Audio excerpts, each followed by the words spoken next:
717 கடைகளை மூடியிருப்பதா சொல்றாங்க இல்லையா? தமிழ்நாட்டில் பொதுமக்களுக்கு இடையூறாக இன்றைக்கும் பல கடைகள் இருக்கு. மொத்தமாவே டாஸ்மாக் இடையூறு தான். ஆனா அதுல விருகம்பாக்கத்தில் நீண்ட நாள் கோரிக்கை 127வது வார்டில் தமிழ்நாட்டுடைய தாவேக்காவுடைய கொறடா விருகம்பாக்கம் சட்டமன்ற உறுப்பினர் சபரிநாதனுடைய தொகுதியிலேயே விருகம்பாக்கத்தில் 127வது வார்டில் அருணாச்சல சாலையில் இந்த பிரசாத் லேப் பக்கத்தில் பல்வேறு மியூசிக் அகாடமி, இந்த இசைக்கோர்ப்புகள் நடைபெறக்கூடிய நிறைய நிறுவனங்கள் இருக்குது. அதுக்கு பக்கத்தில் பள்ளிக்கூடம் கிரவுண்டுக்கு பக்கத்திலேயே ஒரு மதுபான கடை இருக்குது. அந்த மதுபான கடை ஒட்டுமொத்தமான விருகம்பாக்கம் மக்களுக்கு மிகப்பெரிய இடையூறு கொடுக்கக்கூடிய ஒரு கடை.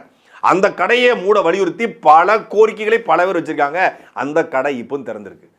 அது மாதிரியான கடைகளை நீங்கள் மூடாமல் வெறுமனையாக பள்ளிக்கூடம், வெறுமனையாக வழிபாட்டு தலம் அப்படின்னு பொத்தாம்பதுவாக இந்த அரசு மூடியிருக்க ஒழிய மக்களுக்கு இடையூறு எது ஏற்படுத்தும் அப்படிங்கிறத மக்கள்கிட்ட செய்திகளை சேகரித்து இந்த கடைகள் மூடப்படலை அப்படிங்கிறது சமூக வலைதளங்களுக்கு யாருக்குமே தெரியாது. மொத்தமாக ஒரு வீடியோ போடணும், ஒரு ரீல்ஸ் போடணும், பொய்யை பரப்பணும். அதாவது நீங்கள் பரப்புங்க, நல்லதை பரப்புங்க. 717 டாஸ்மாக மூட சொல்லியிருக்காரு, அதை பரப்புங்க, தாராளமாக பரப்புங்க. ஆனால் பொய்யை பரப்பாதீங்க. டாஸ்மாக் அப்படின்னு FL2 இது யாருமே பேசுறது இல்லை. தாவேக்கோட தலைவர் விஜய் அவர்கள் உண்மையிலேயே போதையை ஒழிக்கணும்னு நினைச்சாருன்னா இந்த FL2 கடைகளை தான் முதல்ல இழுத்து முடிக்கணும். ஏன்னா 11 to 11 பாருங்கிற பேரில், மணமகிழ் மன்றம் அப்படிங்கிற பேரில் ஏழை மக்களுடைய உழைப்பை சுரண்டக்கூடிய இடம் இந்த FL2 பாரு. 717 டாஸ்மாக மூண தமிழக முதலமைச்சர் விஜய் அவர்கள் ஏன் FL2 பார்ல கை வைக்கல?